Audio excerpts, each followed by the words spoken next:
Hi, let's do a slight audio check. Please let me know. Oh my gosh, it's going to be a bad morning. Okay, audio check. If you can't hear me, then please let me know right away and then we'll start this over. Good afternoon. Today is the 7th of February and I wanted to talk about how we can keep our police officers in check. There's several incidents very recently kamakailan na nagkakaroon tayo ng konting problema o nagkakaroon tayo ng mga issues ukol dito sa ating mga law enforcers, ang ating mga pulis. Bakit? Well, a lot of the times the problem is yung perception natin, it's a problem of perceptions. Ang tingin din natin, kunwari, they're not doing enough or they're doing kumbaga too much in the sense na atribida, 'di ba? Yung iba sa kanila kasi parang instead of investigating and gathering evidence tapos ifa-file yung kaso, they take matters into their own hands, or at least yun yung nagiging itsura nila sa atin. They take matters into their own hands and nagkakaroon ngayon ng theory na nanlaban, 'di ba? And this, I think, is a very dangerous thing. This video simply is for us to consider. Pag-isipan po natin kung ano yung implications kapag chini-cheer natin yung ibang mga pulis pag sinabing ay namatay yung drug pusher, nanlaban eh. Or when we cheer police officers like Espinido pag he comes out of a crime scene and everybody is dead. What are the implications of this? Ang implications niyan kasi minsan is that some of our other police officers will think na okay lang yun, that they can get away with it. And what if they do it to somebody whom we are not even sure is guilty? Di ba paano yun?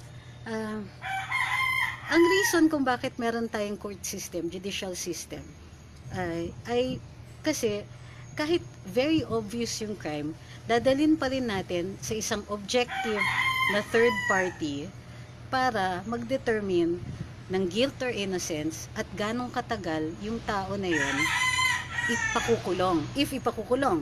At kung may death penalty, dapat i-death penalty. Diba? May mga ganon. So that's how our system works.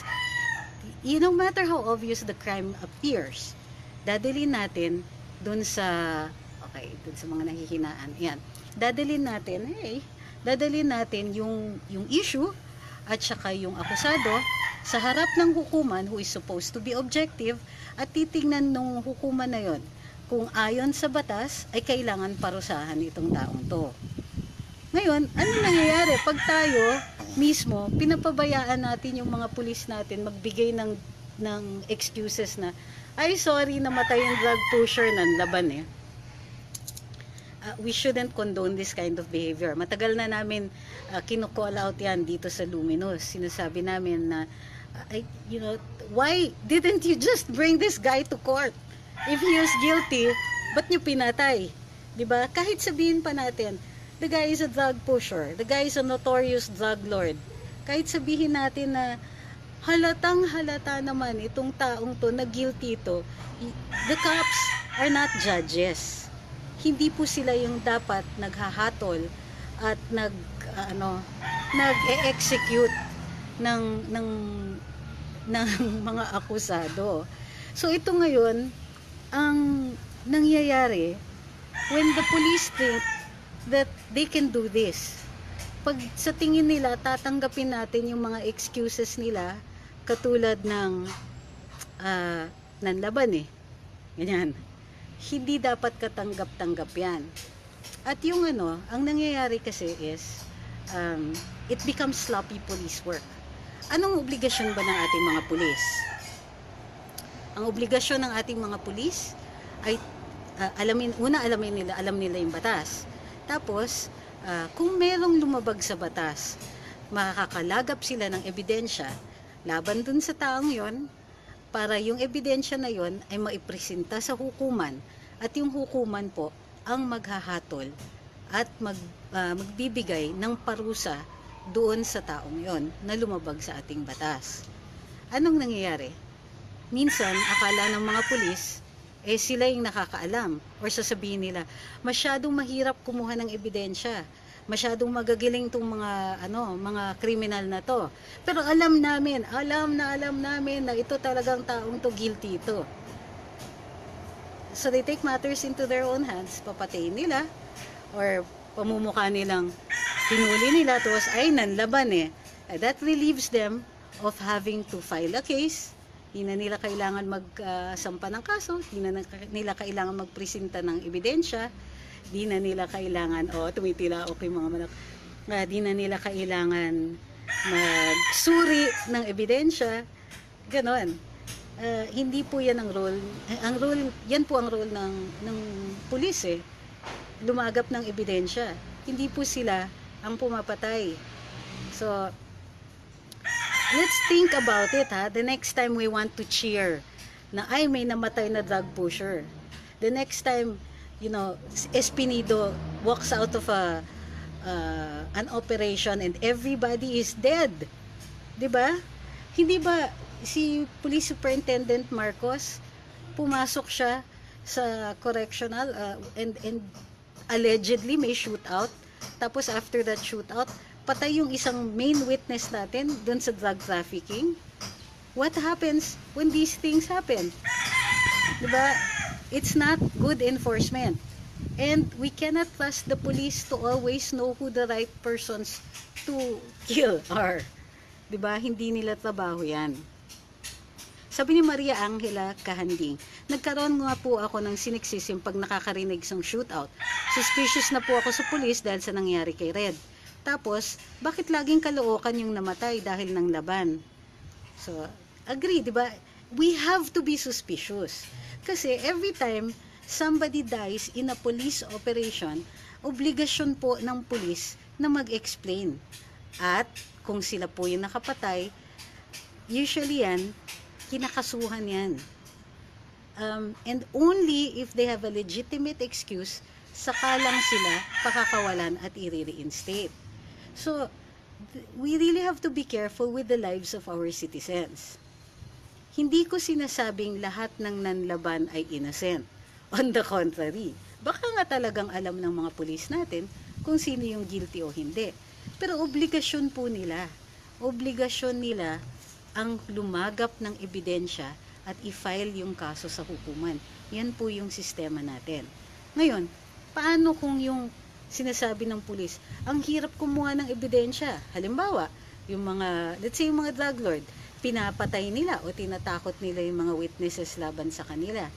That is why merong technology. That is why, di ba, humingi si Presidente Duterte ng mga CCTV sa ating Kongreso. Dininay yan, dininay yung CCTV project kasi kinakabahan daw yung ibang mga legislators natin na baka i-surveillance yung mga ayaw ng ating gobyerno. There are ways around this. Kaya nga pag-iisipan natin ng maigi yung mga taong binoboto natin. Alamin po natin kung sino itong mga legislators natin ang ayaw ng CCTV. Gusto ko yung CCTV, gusto ko yung mga body cam, gusto ko yung mga gusto ko i-amend yung Anti-Wiretapping Act kasi it eliminates a lot of guesswork at saka hindi tayo masyadong nagde-depend sa mga witnesses.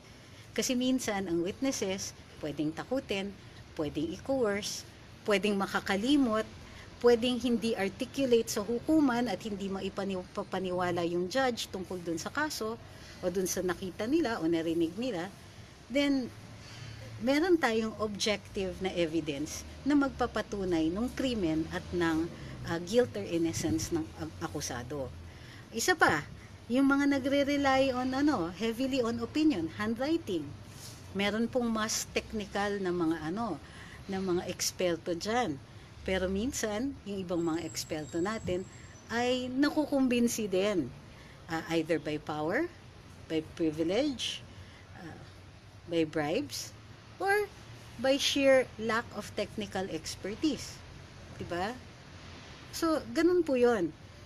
Mag-rely tayo on evidence and i-encourage natin na yung mga law enforcement agencies natin ay mayroong kakayahan na mag-provide ng objective evidence so that when there is no objective evidence, kailangan natin suriin ng mabuti yung kaso nila. At mag-insist tayo.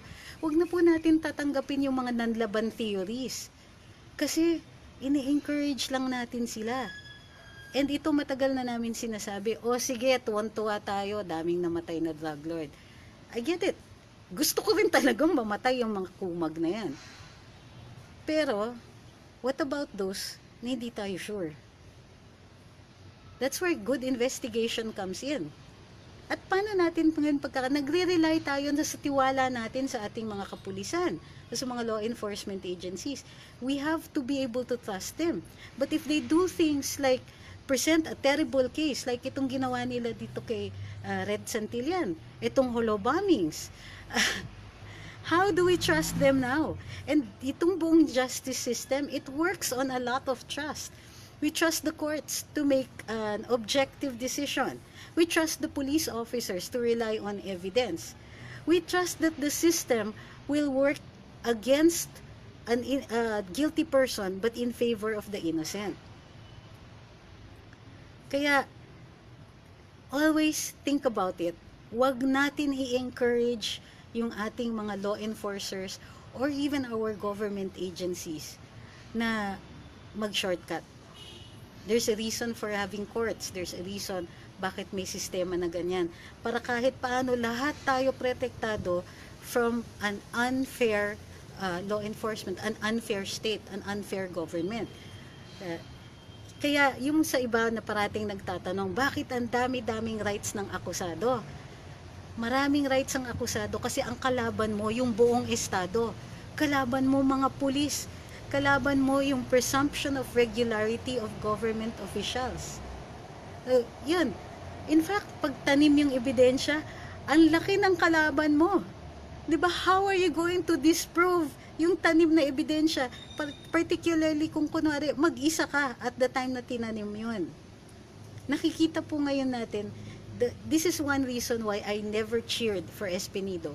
I really don't like the Parohinogs.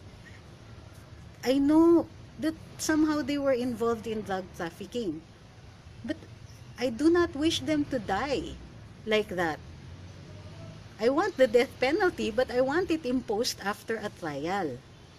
Okay? So, ganun lang po yun. I just want everybody to think about it. Na wag po natin i-encourage yung mga shortcuts ng ating mga police because they might use that against us someday. Against innocent people. And look what happened with Red. I truly believe that Red Santillan was innocent. That in fact, naniniwala ako na ang mga pulis dito, nagkamali talaga sila. But what happens? Gusto nila tanggapin natin yung teorya nila na nagkataon na dumaan si Red sa HPG, nagkataon na, di ba may alarma yung sasakyan dahil ginagamit ng highway boys? Nagkataon?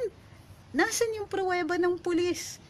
Diba, we only have their say-so na may intel reports. They didn't even bother for an in-depth investigation. They never even gave us a picture of this body person. Diba? Sabi ni Joel Vergel de Dios, I'm appalled at the manner by which Albayalde seems to be blind on the manner by which the police handled or staged Red Santillan's case. Yes, I'm also appalled at how they are handling the holo bombing case. I'm appalled at so many other things.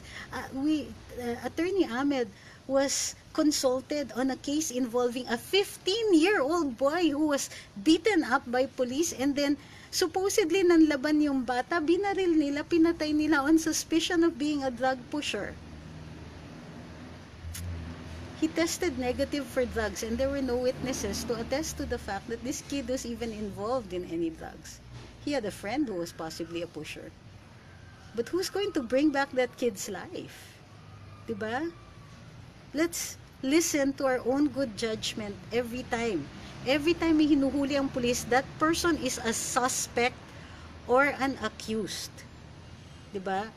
We have no right to take their lives or their liberty until a court determines that we can do that. gusto ko itong sinabi ni Maria Kahanding. Galit na galit po tayo pag sinasabing patay na si PRRD. Tapos gagawin din natin sa ibang tao. Wag po sanang ganon kasi dilawan peg yun. Tama. Kung unfair ang mga dilawan sa atin, kung unfair ang kabilang parlor sa atin, kung masyado silang makasarili, wag natin gagawin sa iba yung ginawa sa atin. And that's how justice works. It has to be objective, it has to be evidence-based, and it cannot be oppressive. So, it also means that, we have to be strict about our rules on evidence, our rules on arrest, mga ganyan. Kaya hindi rin dapat tayo nag-o-oppress ng kabilang parlor. Sila nga dyan yung oppressive, nakakairita eh. And let's keep it that way. The more oppressive they are, the less likely they're going to win in the next elections. Sabi ni Vanny Nino, paano kung nagkataong DA ni Attorney Chong yang si Red? Di ba kalalong wala nang mangyari sa kaso niya? And that is my point. Let us from now on, wag natin ikadal yung mga acts ng ating mga pulis at wag na natin gawing joke itong nanlaban. Kasi iniisip ng ibang tao okay lang eh. Hindi okay. For example, kung si Noynoy Aquino maaresto, I'm not gonna joke na sana manlaban. Gusto ko he goes through trial and it will be on record how awful this person is. How he stole from the treasury, how by his negligence pinahirapan niya yung ating taong bayan and it will go down in history forever.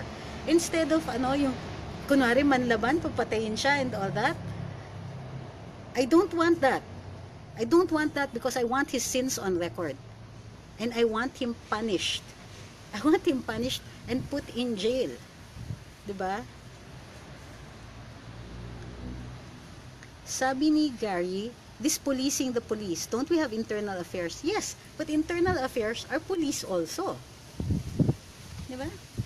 On the other hand, there's another side to this na kailangan din natin pag-isipan. Ayaw din natin na masyadong vulnerable yung mabubuti naman nating mga pulis. Yung mga matitinong pulis na parating kinakasuhan naman ng mga drug lord just for doing their jobs. That is why always objective evidence. Kailangan din ng mga legislators natin to protect our police that they can keep on doing their duties kahit ang daming kaso at dapat tinutulungan natin sila sa kanilang mga kaso. That way, di ba, we also protect our police officers from harassment cases. Hindi natin pwedeng pabayaan rin na hinaharas yung ating mga pulis kasi otherwise, mamamayagpag naman yung mga kriminal. Okay? Parating yan, there are two sides. Our cops can be abusive, but they can also be victimized. Yan ang titignan natin all the time.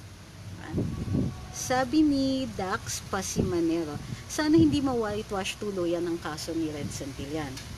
No matter what happens with this, I think justice will prevail.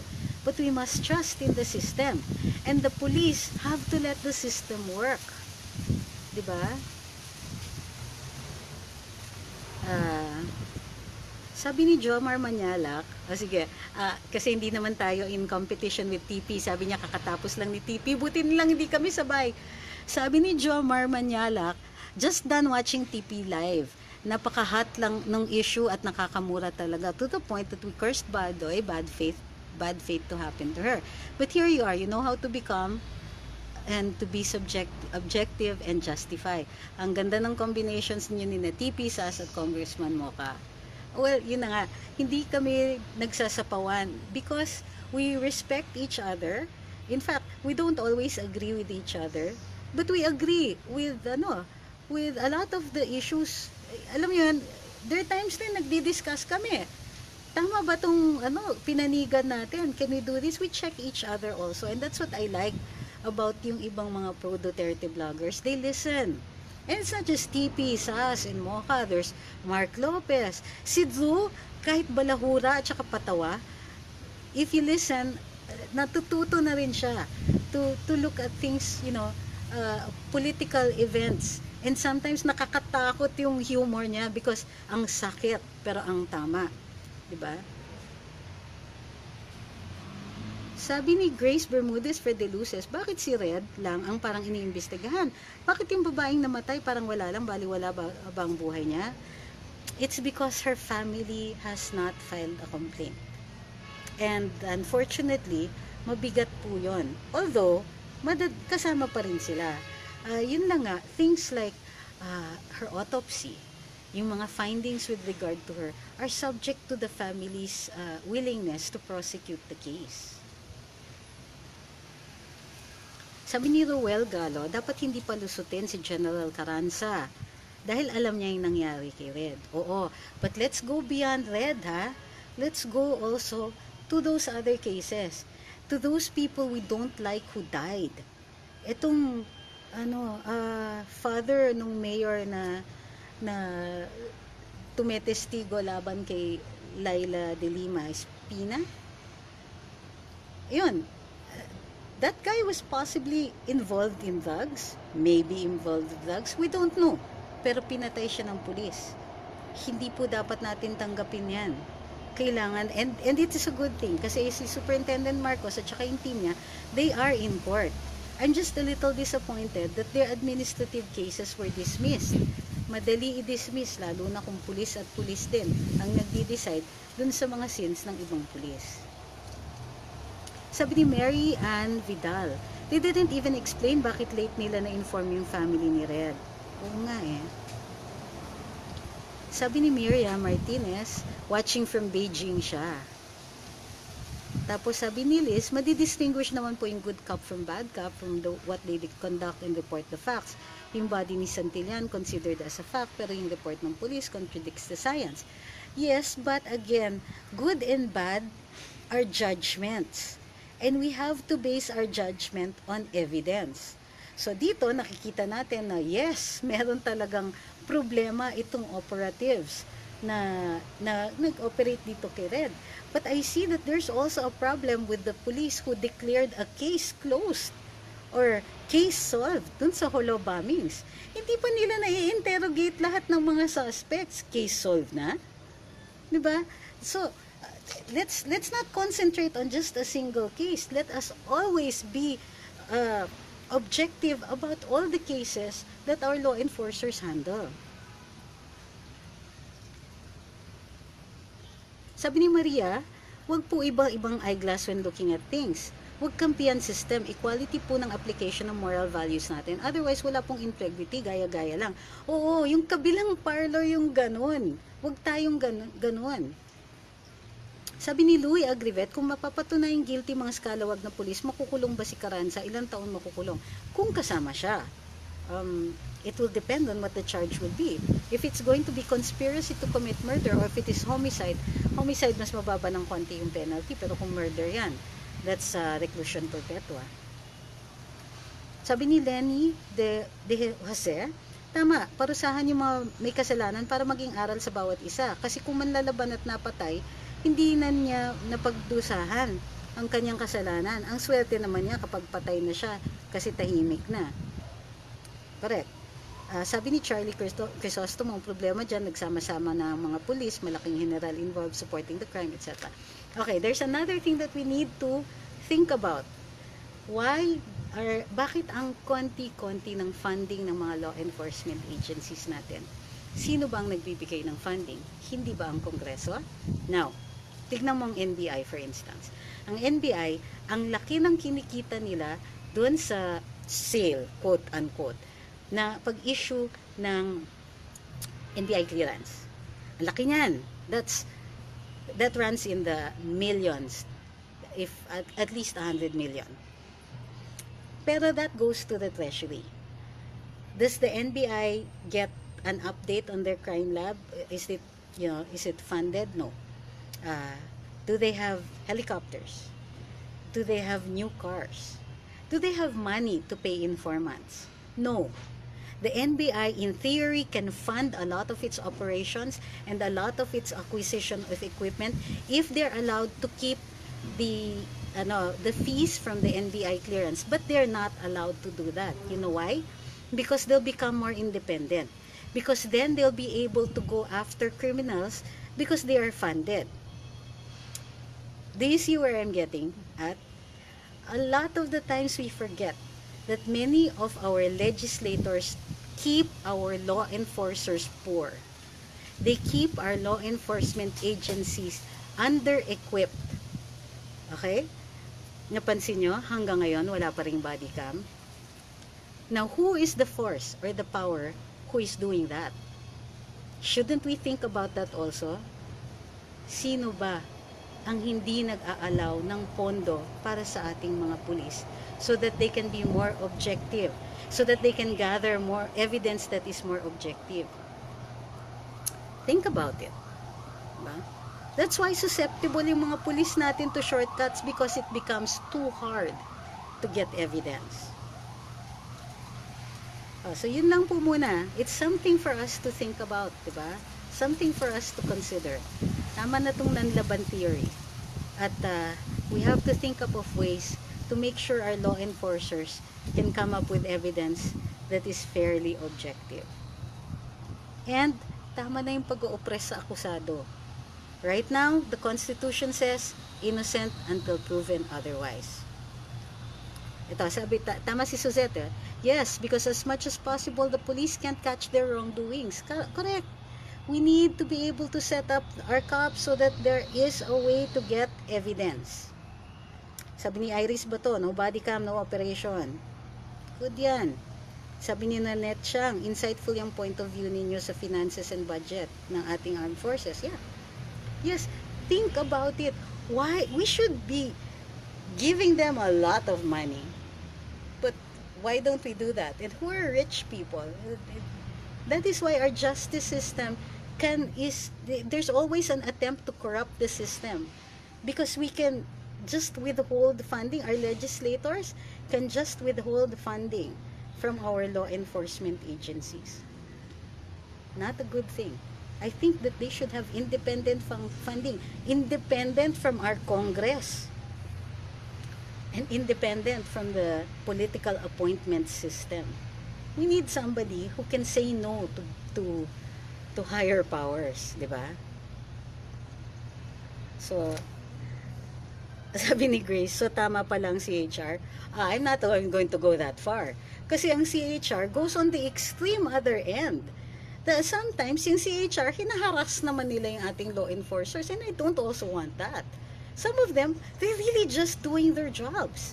How can we encourage them to be on the straight and narrow if we're not also going to protect them from harassment suits? Sabi ni Gary Quitoviera, anytime police is involved in a shooting, internal affairs should conduct their own investigation. Actually, SOP yan.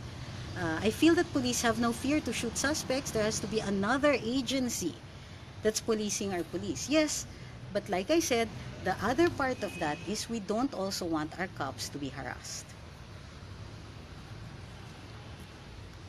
Ayun, sabi ni Maria. Sorry kung parang fine-favor ko si Ma'am Maria, pero maganda yung mga points niya. Sabi niya, reklamo ng reklamo sa WPS. Ano bang ginagawa natin to strengthen national security? Diba? Sabi ni Arlan Havillo, this non-laban word is just being used for excuses na. Magandang hangarin ng government natin para sa droga, pero let's face it, kailangan natin linisin ang hanay ng pulisya. Agree. The entire push against drugs rests on an incorruptible police force. We have to work on that. We really do. An incorruptible and professional and extremely competent police force. Say hi to Yoshi. So, yun lang po. Maraming salamat uli sa pagtangkilik ninyo dito sa Facebook Live. Dun sa hindi pa po sumusunod, kinukulit na ako ng dogs. Doon pa hindi pa nagpa-follow sa Luminous, please click like and follow sa Luminous by Trixie, Cruz-Angeles and Ahmed Paglinawan. And also click subscribe on our Facebook Live here. I'm also posting all of these lives doon sa YouTube channel sa Trixie Cruz-Angeles, and I encourage you to subscribe there para kung sakaling you miss the Facebook Live dito, na makukuha nyo din po. And if it's difficult to search it on FB, then you can always search it on YouTube, and YouTube gives you notices every time I upload a new one. So, maraming salamat, and maraming salamat din for all your input, because as usual, eto na naman, natuto rin po ako sa inyo as much as I hope I have been able to give you information. Thank you very much, and see you around.